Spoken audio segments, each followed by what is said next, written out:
On today's episode of Uncommon Sense, we speak with John Walker, professor of fine arts and theater at Franciscan University of Steubenville and star of EWTN's Chesterton Station. We speak about what it is like to portray the man himself and about John's plans for the upcoming conference on St. Francis of Assisi. All that and more on this episode of Uncommon Sense.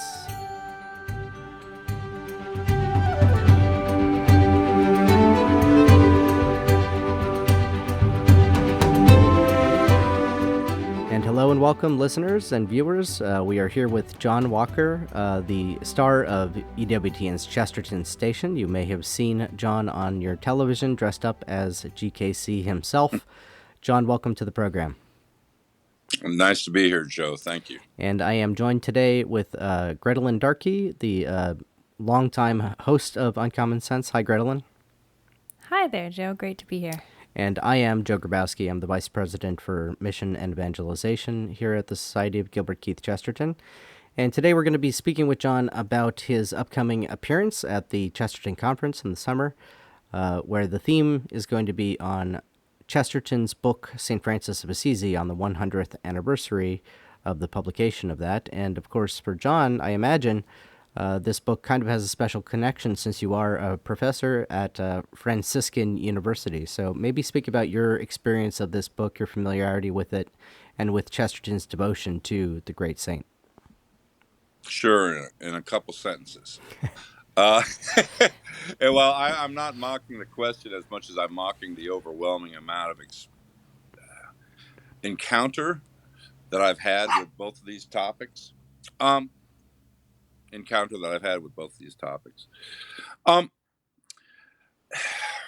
St. Francis was a book I read when I first arrived at Franciscan. I was trying to get my head around the 7 tenets of a Franciscan education, that it being incarnational, that it being community driven, that it being developing servant leaders. And I thought maybe Chesterton's perspective would be the best way to get into it. But when I started reading his book, it was a lot different than any of the other biographies, because it wasn't a commentary as much as it was kind of like walking hand in hand with St. Francis through his life and the things he did. And then, of course, as I began to develop as an educator here, I began to see all the connections between how Francis led his community and how we're driven to develop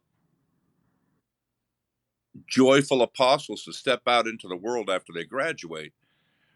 And so it became more of an impact, especially in everything I do for my day-to-day and how I plan out what I'm going to teach and how I'm going to teach. So that was my first encounter with it. Although it's pretty overwhelming material, like anything else with Chesterton, well, maybe not for people like Dale or Joe Pierce or you folks, but for me, it's almost so overwhelming. I just kind of want to put the project down and walk away and grow up and come back.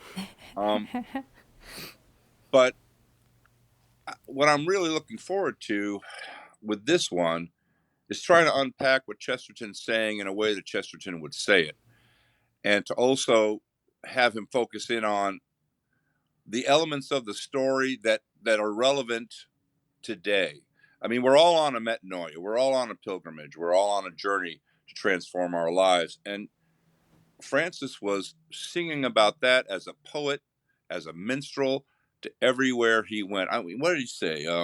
It was important for a monk to carry nothing with them but their harp, with which they would serenade every castle and cottage they came to, and try to spread this understanding that it's a brotherhood and it's a family connection, brother, sun, sister, moon type thing. So get my head all around that and trying to also take that perspective of the journey that we're all on. I think that's going to be my key focus when it comes to this summer, aside from seeing a lot of old friends and chatting them up. Wonderful. I love how you describe the book as sort of walking hand in hand with St. Francis. I agree. And I also agree, for such a tiny little book, it is a lot. Well, I don't think there's anything he read that's not a lot. Oh yeah. You know, I don't know. Like I said, I take a more humble approach to my appreciation and understanding of Chesterton than many of the people I work with at the society or at EWTN. But for me, I have to almost read a page and then walk away for a few days and let it kind of filter through the fog of a brain I've got and slowly start to understand where it's going and then come back to it again because it's not fast food. It's a full 5-course meal Mm, that you need to chew thoroughly and digest. So it's always a challenge, but I always come out richer at the end. mm, beautiful. Yeah, I definitely like too how in the book Chesterton really kind of paints Francis as a romantic. You talk about like the sort of serenading and a monk carrying only his heart, and it's kind of obvious if you think about Saint Francis. You know, he gives everything literally for God, but it is truly evident, I think, in Chesterton's portrayal that he's just sort of doing this grand romantic gesture and then continuing it his whole life. It's beautiful. Yeah, well, the one thing that really, of all the other things that should have connected me, one thing that really stuck with me, probably because of my theater background and what I do and how I teach and direct, is that Francis loved the dramatic gesture. You know, to take off all your clothes in the town square in front of your family and the local clergy and the local bishop and say, "Here you go. I'm now my father. God's my father." That's a very dramatic gesture, and to suddenly start building a church in the middle of nowhere out of a ruin is a very dramatic gesture. And to develop one of the first plays after the church was closed down by the theater was closed down by the Holy Roman Empire, that's also a very dramatic gesture. And I think I understood that just because of my connection to theater. And that's one of the things that also pulled me in was that whether he's going out to to me, whether he's going out in the Crusades to talk to the enemy of the head of all the enemy forces and convert him, or taking off all his clothes and surrendering his life to God so publicly, that one really stuck with me. The Hmm. other thing that always stuck with me was something Chesterton wrote about, that anybody who looked into those deep, dark brown eyes of St. Francis always walked away feeling affirmed and valued. Hmm. And that was something that taught me a lot. I learned to listen more to other people and to not do so much talking, which I guess seems pretty doesn't seem like the truth right now, but those are the two things that pulled me in right away because they had a kind of connection to who I am. Hmm. It occurs to me, speaking of the dramatic gesture, right, that I think maybe one of the things that was at least inchoate in Francis's spirituality, and I think a similarity with Chesterton, is appreciating that dramatic gesture on the part of God, right? When you think about it, the incarnation is a pretty dramatic gesture. Certainly, the crucifixion is a dramatic gesture. The passion, and the creation is dramatic. And there's that great line in Orthodoxy about you know things happening by mechanical processes, and how it's supposed by materialists all to just be automatic, that the sun rises every morning, the stars come out at night. But Chesterton compares it to a dramatic encore. He says that at the end of each day, all of creation cries encore, see it again. And God doesn't make every daisy, or rather God makes every daisy alike because he's never gotten tired of making daisies. He says to the sun every morning, do it again, like a child. There's something really beautiful and I think Franciscan about that in Chesterton, and remarkably, that comes in Orthodoxy in 1908, long before he's a Catholic, before he takes Francis as his confirmation patron. That Franciscan sensibility is with Chesterton from a very early time, and I think it just relates to the way in which the creation, the gospel are are connected to that romance that both Chesterton and Francis seemed so attuned to. What do you think, John? Well, I think Chesterton, above all else, and Lord knows how that man's mind worked. Well, maybe Dale does. Um, is that he was always pursuing the truth in whatever he was writing or talking about. It wasn't a matter of whether the truth was fashionable or appreciated by the masses. That didn't matter. What mattered was that his writing became a trysting place for truth. And I'm sure over the years, it was that love of truth and unpacking truths that brought him to the church, where he found the ultimate truth.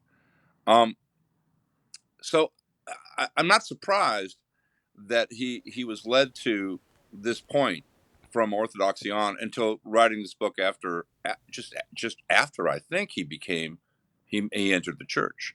I think it was his relentless pursuit of speaking the truth, and I'm not surprised that the truth comes in a paradox. That makes perfect sense to me.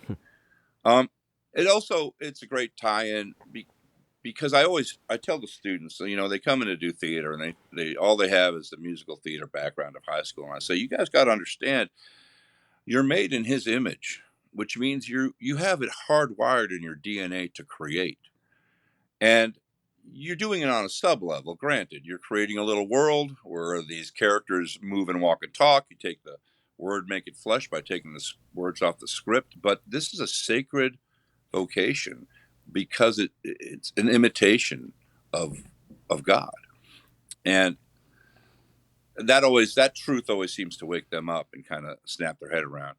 And I think that's also why coming to Franciscan to teach theater as opposed to anywhere else made such a big difference.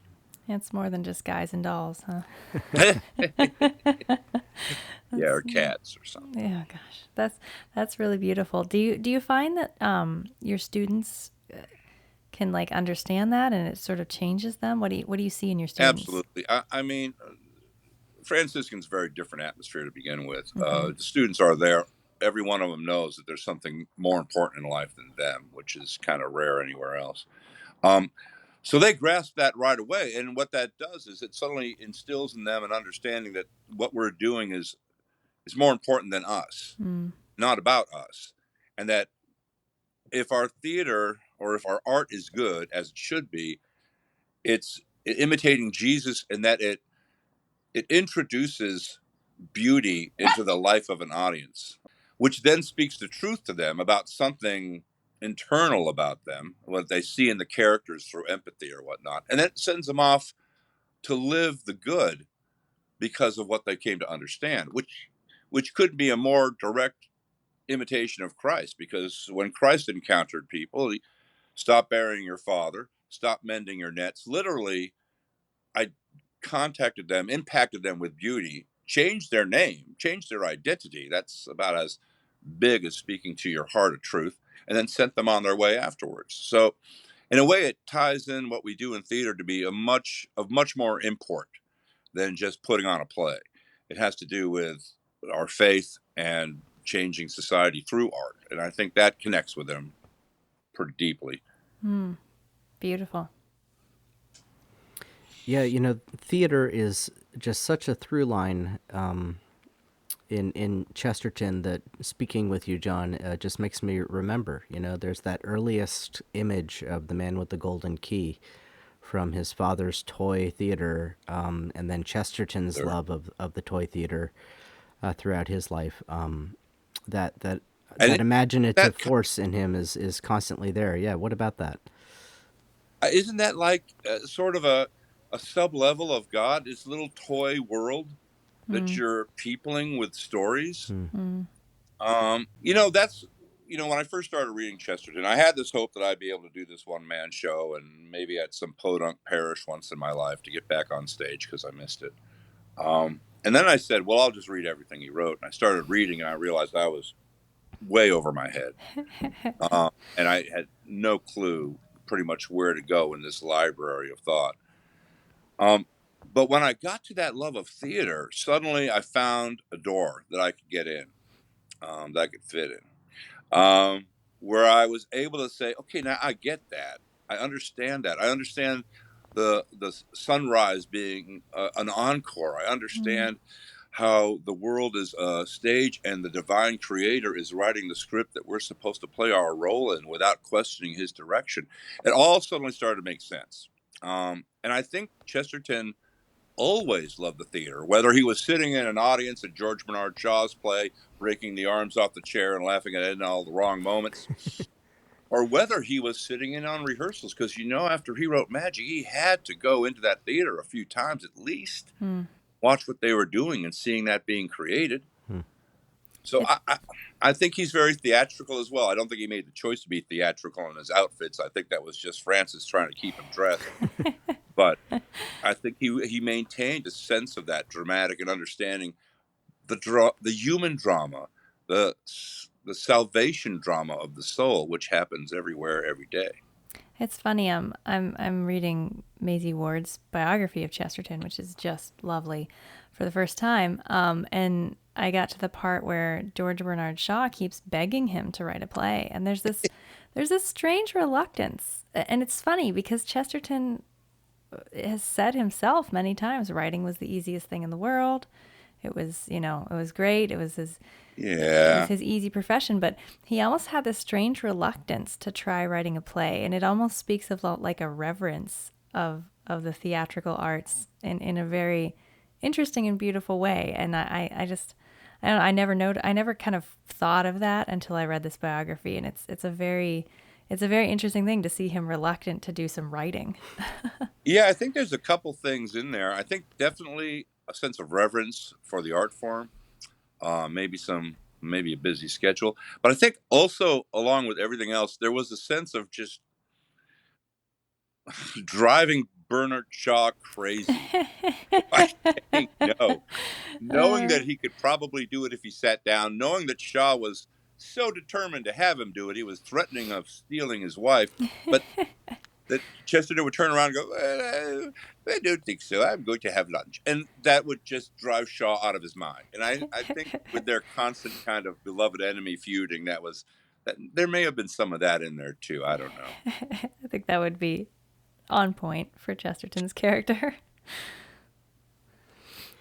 Well, if you don't mind, I'll break in here with a quick commercial announcement for those listening, because this is a good segue. We're speaking about the friendship of Shaw and Chesterton, which, certainly facilitated some robust discussions, even arguments, but arguments held without acrimony. And if you're into that sort of thing, then one thing you have to accomplish in your life is attending a Chesterton conference and going to the Afterglow, because that's where you get to have those kinds of conversations and kind of put yourself in the shoes of G.K. Chesterton.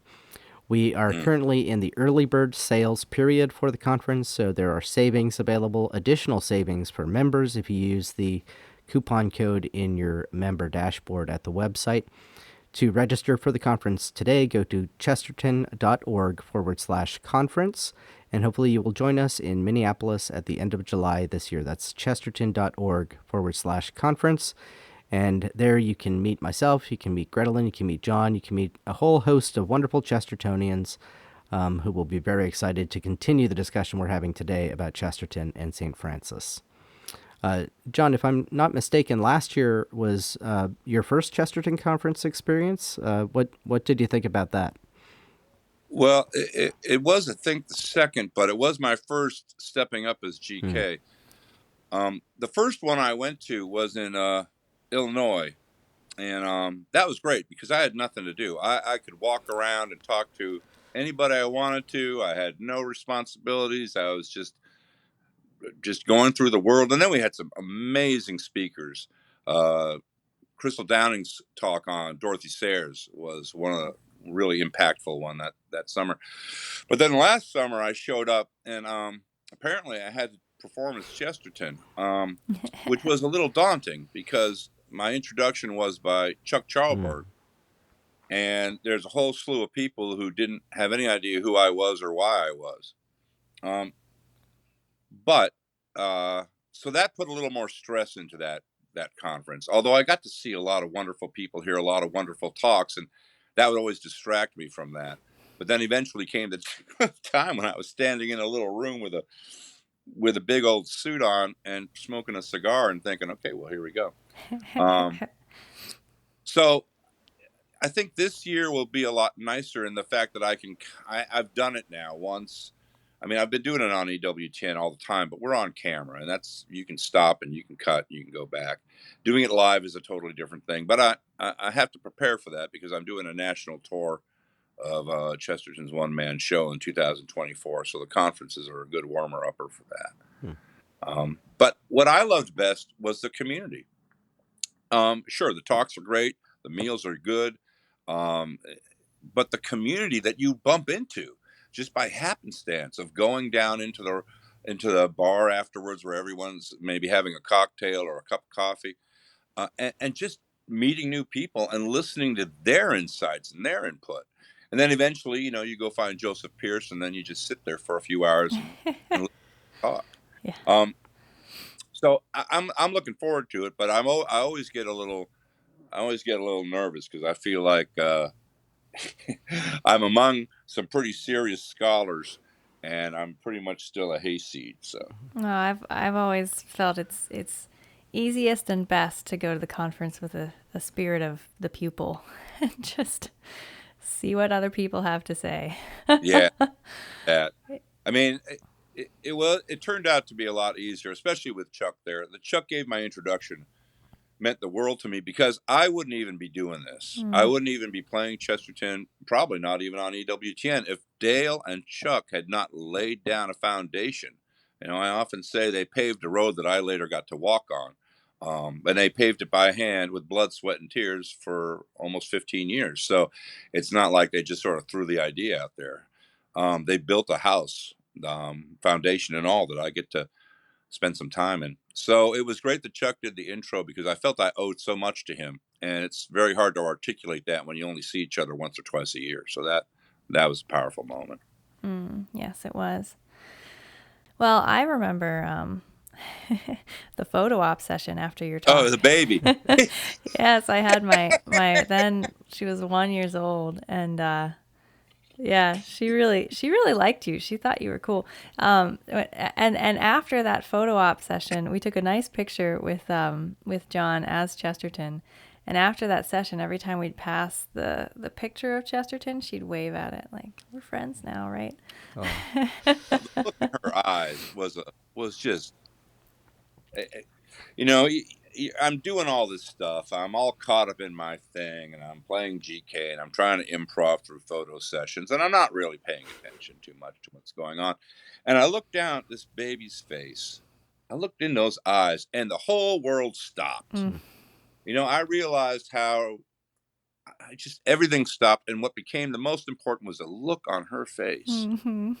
And that's why I think I said, "Give me the baby," because I just wanted to live in that moment just a little longer. Just the sheer wonderment, awe, and joy of seeing that face. Powered me through probably the rest of the weekend. Oh, well, it's very Chestertonian. Yeah, He loved his maybe I don't know. babies. But it certainly felt that moment. So it's pretty overwhelming. I mean, I didn't know we were doing a photo shoot. We finished my talk, and I stumbled through because the light on the podium didn't work, and I was completely lost. And I'm sure Dale was sitting there going, "Please end this thing."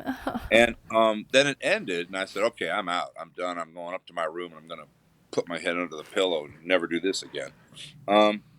And then Dale said, "Well, and now John will do a photo shoot with anybody who wants to have a picture of him." And I was like, I'm going to what? Yeah. My back was to the audience when he said that. So I just looked at him like, what?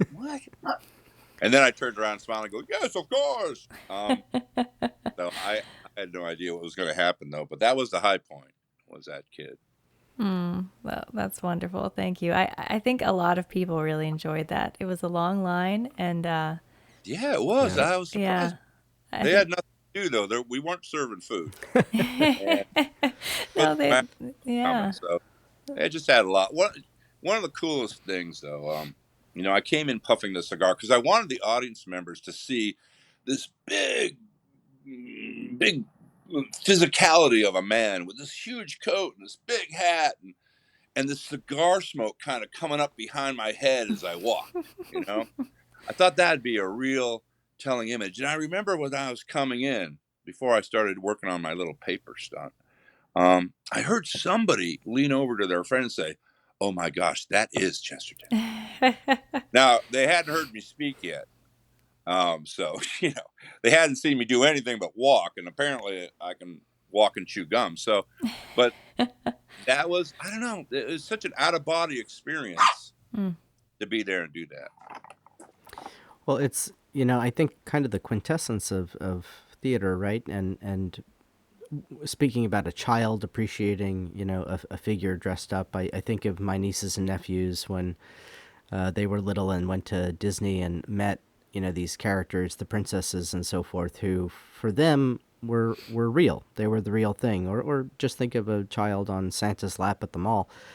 But even as adults, there's just something so special, I think, that connects to that incarnational part of our faith, but the way we're built, that seeing something brought to life just makes such a difference. And I think that's, John, why your service in this regard is so invaluable, because it is a new way of encountering Chesterton, as you call your website, right? Encounter Chesterton. It is Oh, yeah. encountering Right. Chesterton in a way that brings him to life, to imagine what that would have been like. We all are very familiar with that photo of the little girl getting, either handing him or getting the flower from him. I'm not sure which is the situation, but to see, a person like you who embodies him in that physicality so accurately, and then to see it with a child just really kind of brings Chesterton to life for we fans, and that's just such a special thing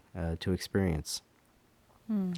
Yeah, I have no idea sometimes how it all got to here. I mean, with the one man show, The Golden Key, being filmed and then aired, and then they turned it into a TV show. I mentioned Chuck and Dale, and I know that has a lot to do with it.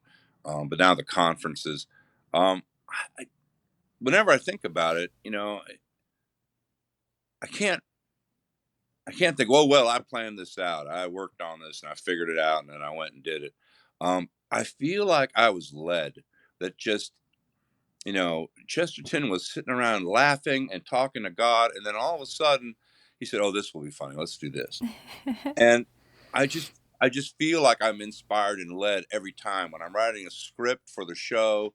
And I start going into research and I start praying about it.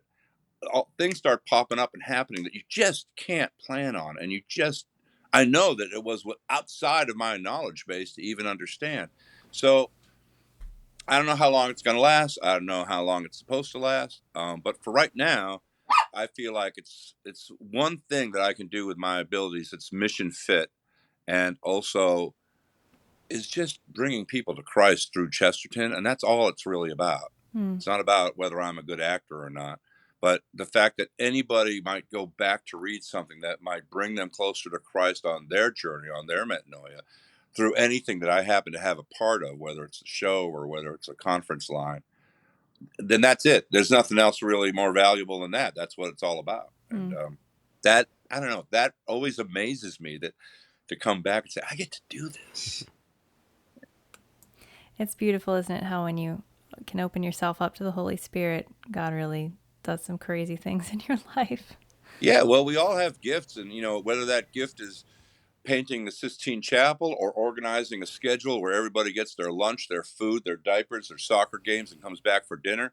I mean, it's all a part of a creative effort, Mm.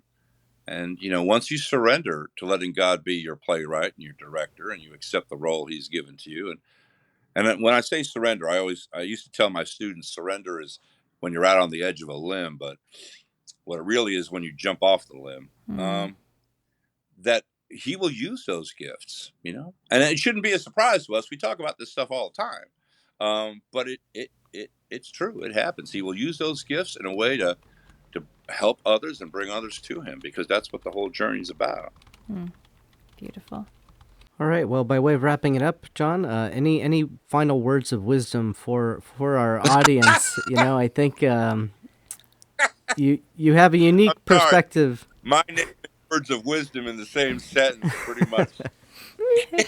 You sell yourself short. You in addition to your theater teaching and instruction that you do at Steubenville, I know that you mentioned you also teach theological aesthetics, and Yeah. Maybe a final word on because we here at the Society are certainly about the truth and goodness, but beauty, I think, is one of those things. Right? Dostoevsky said beauty can convert the world. What Yep. maybe a final word on that, on the importance of beauty and what we can do to share in that. Well, I come from the communio school, and in my way of thinking about this, and certainly Balthazar had a huge part of it. I mean, he flipped the triptych to put beauty first, and Bishop Barron speaks about the winsomeness of beauty and the unthreatening part of it. He has a wonderful analogy about going to a Major League Baseball game, and I'll steal this from him because I might see him this summer, and then I can pay him royalties. But he talks about, if you want to teach a kid how to play baseball, you don't give him the baseball book of manual and rules. Where they say go memorize the infield fly rule. You take them to a baseball game and they see that beautiful grass, they smell that air, they smell the popcorn, the hot dogs, they see guys in brilliantly white clothes, and they fall in love with the beauty of the game, and then they want to play it. And I think that's really the key in our society. There's a lot of people working on anti-beauty, and we have to find our ways to encounter beauty in stillness, Mm. because anti-beauty shouts at us all day long, but stillness is where we see God's beauty. And when we're quiet, when we can still our soul and the world around us. And then once you find that beauty, whether it's a dandelion or a work of art, you've got to make yourself available to it, because we rush around so much. We don't actually take the time it takes to have that encounter. And that encounter is so simple. It's just shutting down the rest of the world. Yeah, shutting down the rest of the world, and being able to understand how that beauty impacts you. Not what it means, not its deeper meaning, but just how it impacts you. Because in that stillness and in that encounter is where God will speak to you. Mm. Or at least what I think. I mean, and just, we're talking about a microcosm or a grain of sand on a world of thought. But that's mostly the thing that I'm always telling kids. I mean, I think they might take my class because I give out homework like go outside on a pretty day coming up, find a beautiful spot that gives you peace, sit down and don't do anything for 33 minutes, and then tell me what happened. Mm. For the most part, they all come back kind of, wow, and oh my gosh, and now I can go to adoration and concentrate. So Beautiful. the encounter with beauty is something that I think I've been chasing after at that school for a long time, because Mm. these students, they're great kids and all, but they got too many things in their head and too many things going on. And I'm not saying I'm any better because of technology, because I'm on my phone doing research all the time, but they're under a lot of stress to graduate and figure out who they want to be in 4 years. Like, that's easy. And then figure out where God's calling them all at the same time. So I'm constantly preaching the ability to be still and experience beauty that will lead you to a truth that will send you on your mission to live in Christ. So I don't know. That's a little this about that.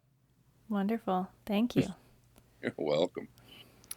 Amen. Thanks very much, John. And I think that'll just about wrap it up. So again, to our viewers, listeners, you can meet John, you can meet Bishop Barron, you can talk about truth, beauty, goodness, St. Francis of Assisi, G.K. Chesterton, and daisies and sunsets at this year's Chesterton Conference in Minneapolis, July 27th to 29th. You can register today with early bird pricing at chesterton.org/conference. Once again, I'd like to thank John for joining us today and being with us, and his dog, too, in the spirit of St. Francis. Got his voice in a couple of times. So there he is. Thanks to him as well. There he is. And John, just once again, it's always a pleasure. Well, thank you, Joe. It's always a pleasure to see you guys and chat you up. I'm surprised you let me go on so long. Oh, we love it. Yep. And Gretelyn, thanks to you once again. Thank you, Joe. And for Uncommon Sense, I am Joe Grabowski. We hope you will like us, subscribe, tell your friends, and join us next time with a new episode. You can find us wherever you find podcasts. Until then, God bless.